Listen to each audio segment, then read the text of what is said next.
Hey authors, not to freak you out, but what if that bad thing comes to pass? Could you be okay anyway? I'm Claire Taylor, and I'm going to prove to you that no matter what happens, you can continue to be a writer.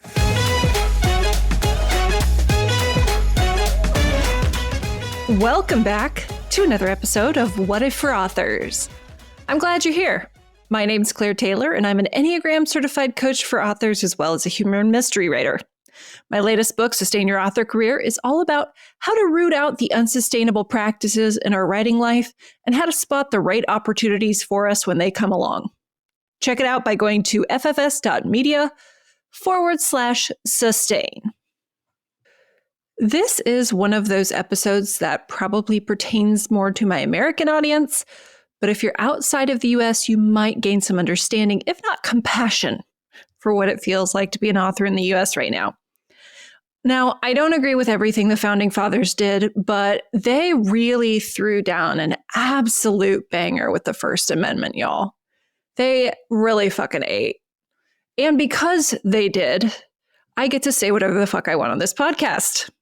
Yes, there are some forms of speech that do not fall under the free speech protections, but I don't want to do those, so I'm all set. The First Amendment also means that I can write my books without worrying too much about whether I'll go to prison for life or be sued for them. And so can you. As a satire writer, there are additional protections that allow me to make fun of things or parody things without worrying about legal trouble. Now, those protections came a little later in the form of legal precedents, but they were only possible because of the badass First Amendment. Now, I am by no means a legal scholar, and nothing I say here is legal advice. But I will say that I did pay attention in history and government class, and I read a bunch of shit about this pretty frequently because I like to be right. And the best way I've found to do that is to keep reading and exposing myself to new ideas. That's not everyone's approach to being right, obviously. Some folks prefer to just pick an idea and double down on it every time it's challenged. But for me, I like updating and adjusting as I encounter more robust ideas. To each their own, of course, and I think we can confidently say that some people have made it clear which approach they prefer, and it is getting more obvious by the day. Okay, it's been a long week, y'all. Maybe I'm feeling a little bit snarky. I would not be shocked if my reformer came out in full force today. Maybe that's appropriate for this episode, though, because today we're going to ask and answer the question, what if we lose the right to free speech? Let's start by defining what constitutes free speech, so we're on the same page with that. Then I'll dive into why some folks are feeling a little worried, and then we'll walk through what is still within our power if the bozos in charge try to take away our right. Free speech is one of these terms that has been warped by authoritarian political power. So, like if I were to have a conversation with a particular kind of person, I might be saying free speech, meaning the legal ability to express whatever idea, fact, or opinion I want, regardless of whether it's popular, correct, or hateful, etc., as long as it isn't defamation or a threat. That is what I would mean by free speech. But because I'm not an asshole, the way I usually enjoy my free speech is through the ability to, critique public figures and tell stories that have dirty words or that make fun of people who I deem silly. What this other particular person might mean by free speech is their freedom to use slurs whenever and wherever they please without facing any consequences, whether legal or social. By the way, there is no legal protection from someone calling you a racist if you say racist things. This antagonistic person might also be referring to their freedom to say dumb bitches like you deserve to die on the internet, which is a thing I've had said to me in various iterations, many, many times. Turns out, while that feels very threaty, it is not considered a threat, so most social media platforms do consider it free speech. Fantastic. Multiply that by 1,000 bots, and you can create quite the hostile environment to certain types of free speech by using your free speech rights. Interesting, but I digress. What does free speech really mean under the law It's not that complicated, but it's becoming more complicated by the day. So Google will serve you up an AI summary of free speech if you ask it.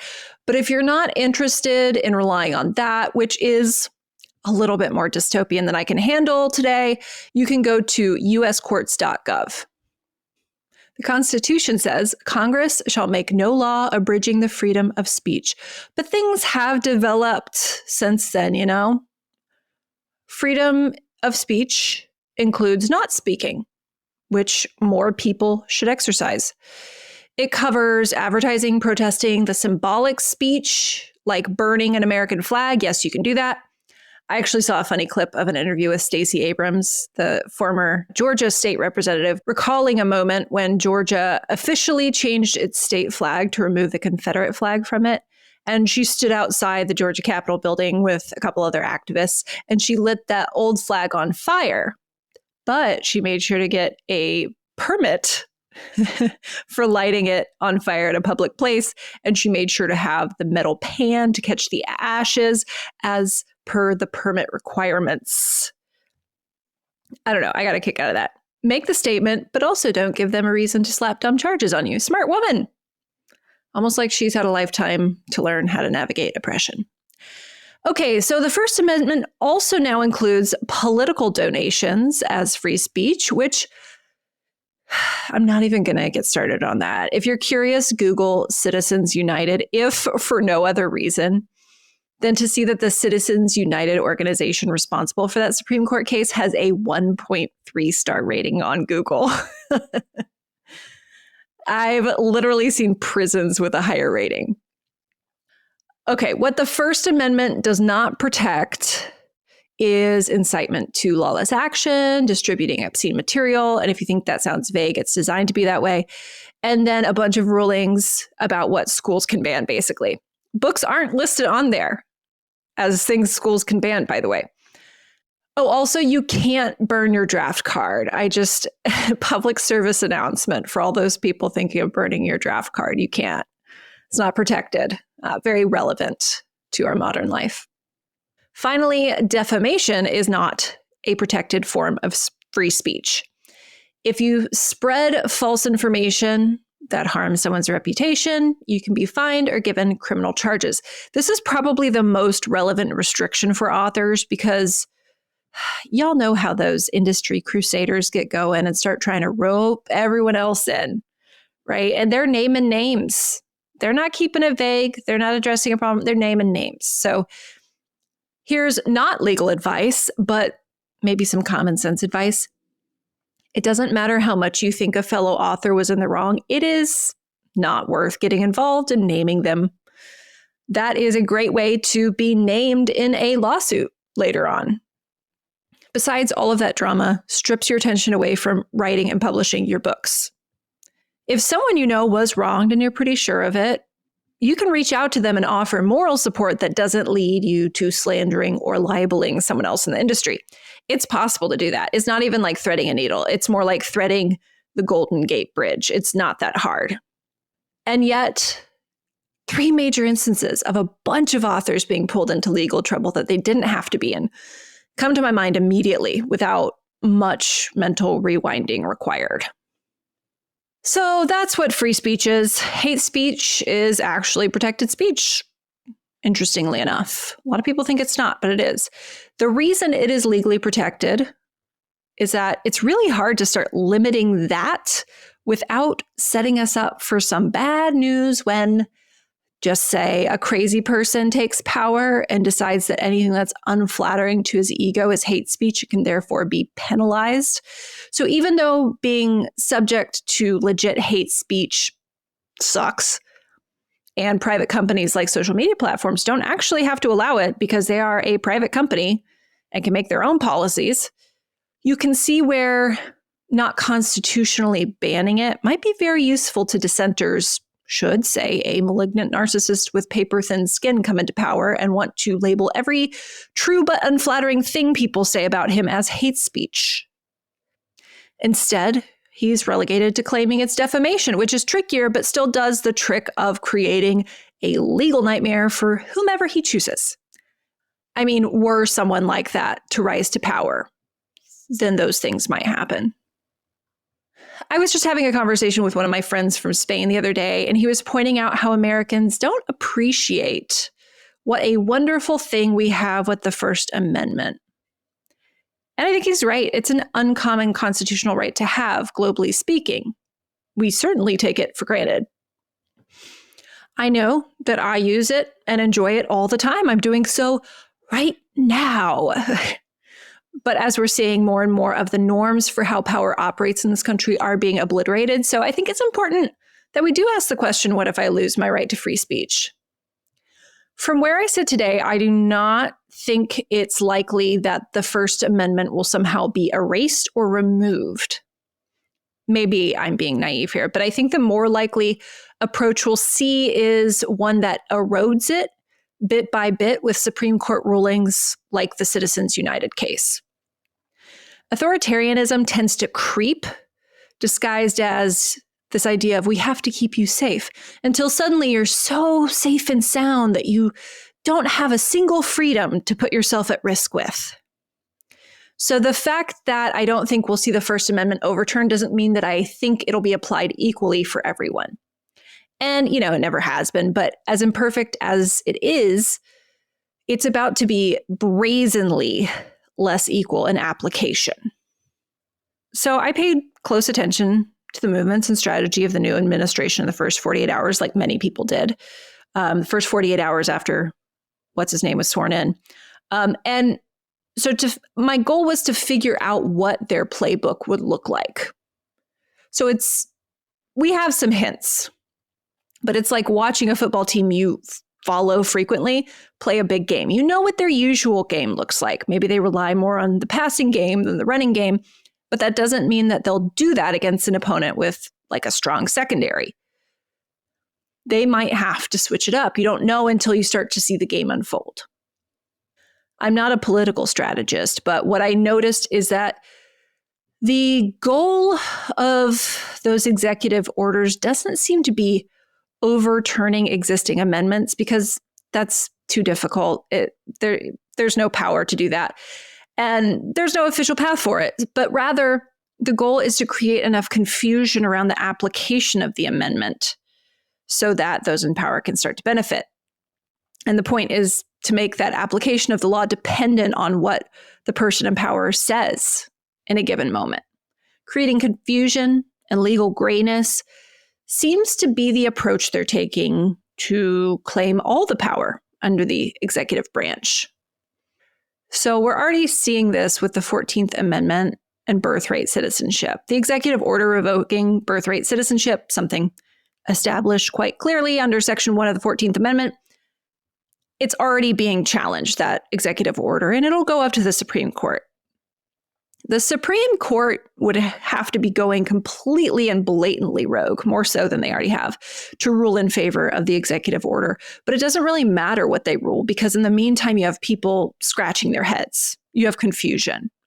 And in that confusion, you have a lot of people who have birthright citizenship at risk of being deported, and everyone wondering if they should allow it to happen or not.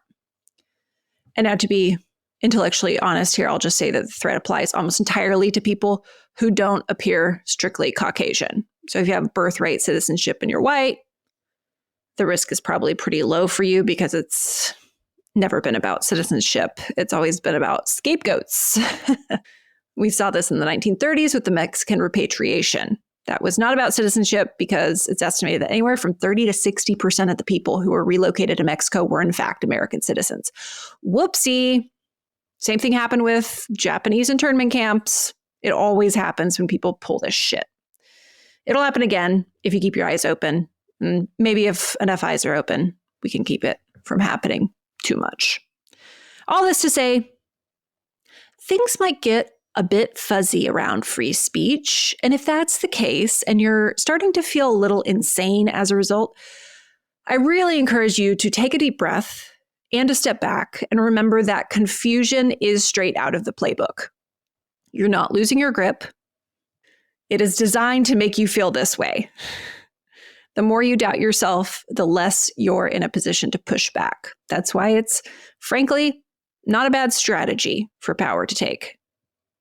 It might also be helpful to summon up Brandolini's law here. Brandolini's law is also known as the bullshit asymmetry principle. It states the amount of energy needed to refute bullshit is an order of magnitude bigger than that needed to produce it. So this can be applied to the intentional confusion being created. It's in the best interest of your career and your mental health to spot when something is bullshit, not a lie, which is committed with grudge to the truth, but bullshit, which is spouted with complete disregard for reality. And when you spot that it's bullshit, don't waste your time trying to refute it. You know better. Fight back by remaining grounded in truth and facts. Bullshitters aren't going to be convinced by your facts anyway, so they do not care. You can reclaim your mind. Bullshit, by the way, is protected under the First Amendment. So as long as it's not defamatory, people can keep doing it, and they will.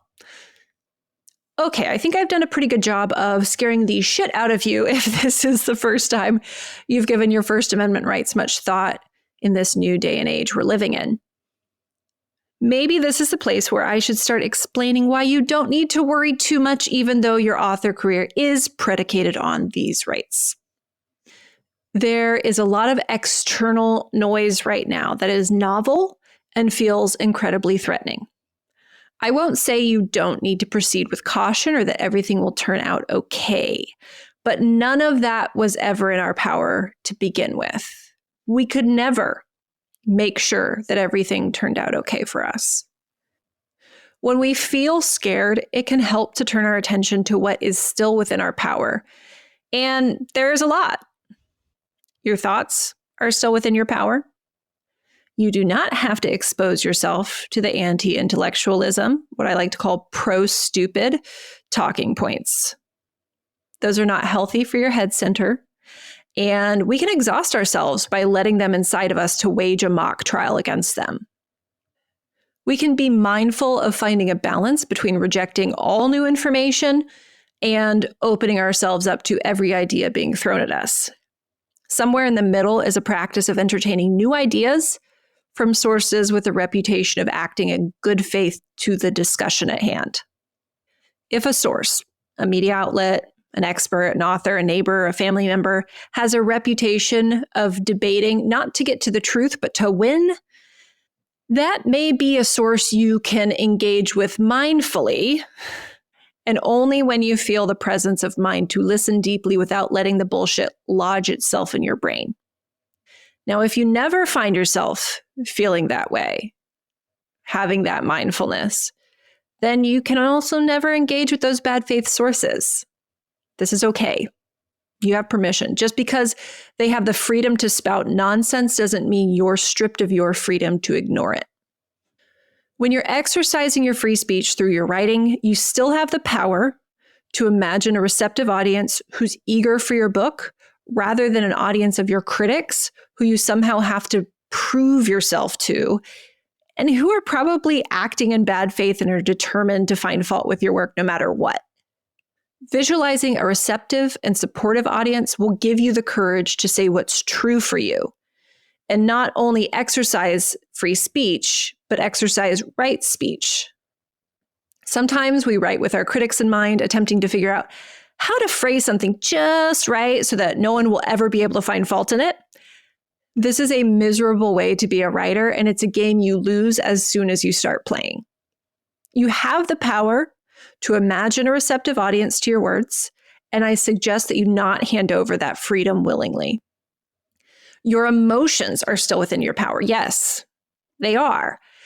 As we change our views on the world and our role in the world, and what we can and cannot control, we'll see our emotional reaction to events change. Something that felt like a personal rejection might not feel that way anymore. Something that we overlooked before might bring us great joy as we learn to slow down and see it. If we're tired of feeling angry, we can shift our attention to more things that bring us joy. We can practice gratitude. If we notice ourselves feeling hopeless, we can turn to people who bring us hope. We can read history that shows us that hope is a choice and not an objective reality. If we feel bitter about the way things are playing out externally, we can look deep inside ourselves and ask why we feel entitled to things turning out the way we want them to. From that truth, we may learn enough to let go of our bitterness. We may feel sad and learn that it's not weakness or a moral failing, but that we're allowed to feel sad. And we then give ourselves space to feel it so that we can have it pass all the way through us and make space for other emotions to come in. It's when we pretend we cannot control what emotions we feel that we give up this important power and hand it over to whomever wishes to abuse it. The power hungry want every bit of us under their control. Learning how to alchemize our emotions into a liberating rather than depressing force is one of the most radically free things we can do. If you give up power over your heart, your books will show it.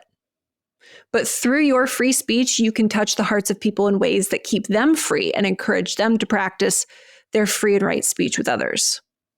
Now, you may not see yourself or even want to see yourself as some sort of activist through your writing. Okay, but I can tell you right now that every time we speak, and this includes writing books, we're either encouraging liberation or we're encouraging oppression. Our protagonists don't have to be perfect, and we don't have to write allegories for this to be true. Many, many people want to pretend that this is not the case because of the responsibility this truth places on them for what they bring into existence through their stories. They may not want to face that they've been proliferating narratives that encourage control and oppression over liberation. And I'm not telling you what you have to do here. But if you want to see things clearly, this is how they look. What you say can liberate or it can oppress. What you write can liberate or it can oppress. You're free to do either. And lastly, your actions are still within your power. What you choose to say and not say is within your power. How you choose to conduct yourself, that freedom is still yours. You may feel like I have no choice, but that's your fear talking. You always have a choice, and courage is the choice to act in a way aligned to your values despite fear. Fearlessness and courage are not the same thing. I've been fearless rushing into situations, and when people called it courageous, I was like, wait, was that dangerous? It hadn't even occurred to me to be afraid, so it couldn't be courageous. Because only when we're afraid but act with integrity anyway can we be called courageous. You don't need to be fearless in your career, but you might decide to be courageous. You might decide to speak up and speak out through your books or elsewhere against actions and ideas that are being proliferated and forced by those in power. The authors who don't see how much has fundamentally changed in the last month are speaking up and speaking out fearlessly. Those of us who see the seismic shift are speaking up and speaking out courageously. You may face pushback or punishment for exercising your right for free speech. I won't say otherwise. And if you choose to hold your tongue from time to time or pick your battles, there's certainly some wisdom in that. Here's my Enneagram Type 1 swooping in, though. I don't think that the darkness and confusion we're experiencing right now will last forever. I think there will be a time when we make it to the other side of it. And when we do, each of us will be faced with the decisions we made along the way. I don't have to live with your decisions, but I will have to live with mine. The more decisions we make out of fear along the road, the more difficult it will be to look at ourselves through a mirror of truth and honesty without averting our eyes. I don't have to live with your decisions. I only have to live with mine. That's why I'm exercising my right to free speech, as I believe is granted to me, to record this podcast. I know it will not be universally well received, not just because of the message, but because of some of my snarky delivery. You know what? That doesn't keep me from falling asleep at night. What does keep me from falling asleep at night is knowing that I had a chance to speak the truth that might liberate others, but that I let my fear stop me. That I let my perfectionism step in and say, no, you don't know how to do it perfectly yet. You have to wait until you know how to do it perfectly. What keeps me up at night is the idea that I let the threat of a pro-stupid oligarchy and their cowardly pick-me minions keep me silent. No thanks, not for me. So if you're wondering, what if we lose the right to free speech? I'll tell you this. The right is not within anyone's power to take away from you. You always get to decide how you think, feel, and act, which means you always get to decide what to say and what not to say. The consequences of doing so may vary, but it's still your choice. Never let anyone convince you it's not. When I look back on some of the times we now consider to be the darkest in history, I see people sustained by the stories of authors like you and me. Maybe these stories had to be circulated secretly, and maybe there was an effort to burn the books that carried these stories, but the stories spread. Now, some of these stories and narratives being spread lately are ones of fear, designed to scare and confuse us. So we need stories that counteract that. Whether you write comedy, romance, sci-fi, horror, mystery, or anything in between, your stories can move the needle for those who read them, toward courage and liberation or toward fear and oppression. That's a whole hell of a lot of power we have, and it's why dictators like to ban free speech. They know, but sometimes we forget. I can't tell you that your free speech will be free from consequences. It never has been before anyway. But I can tell you that sometimes the consequences are ones we quite like. Ignoring the power and responsibility we have as authors doesn't make it go away. It just makes us irresponsible and frequently complicit. Sorry. That's just the shit part of empowerment. When you claim the power you have, you kind of have to take responsibility for it. That's why so many people prefer to pursue power over others instead of their own empowerment. So I guess that's it. That's it for this week's dystopian as fuck episode. They can't all feel good, right? I hope you'll join me for the next episode of What If for Authors. I'm Claire Taylor. Happy writing.